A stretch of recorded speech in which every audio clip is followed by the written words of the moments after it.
Hammaga salom, bu foydali maslahat rubrikasi va bu videoda portlovchan gazlar haqida ko'rib chiqamiz. Bizning o'quv markazimizda argonli svarka bo'yicha argon gazi ishlatiladi. Bu portlovchan emas, mutlaqo.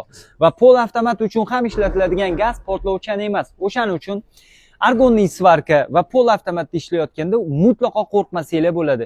Yoki ukanglarga yoki akanglarga maslahat bermoqchi bo'lsanglar, mana shu hunarni qo'rqmasdan maslahat berishinglar mumkin, chunki bu hunarda ishlatiladigan gazlar mutlaqo portlovchan yoki yonuvchan emas. Bu qulab tushsa uchishi mumkin, lekin portlamaydi. Hozir videoda ko'rganinglardek. Bu argon va pol avtomatda gazi haqida qisqacha ma'lumot edi. Foydali bo'lgan bo'lsa, foydali bo'ldi deb yozib ketinglar. Ko'pchilikdagi savol, bu portlaydimi pol avtomatda yoki argondagi gazlar portlaydimi degan savollarga javob edi. Bu foydali maslahat rubrikasi edi. Sizlarga foydam tekkan bo'lsa, men xursandman. O'tgan videomiz 13 ta like yiqqan ekan, bu video 14 ta like yig'sa, shunaqa foydali maslahatlarni davom ettiramiz. Hammaga sog' salomatlik.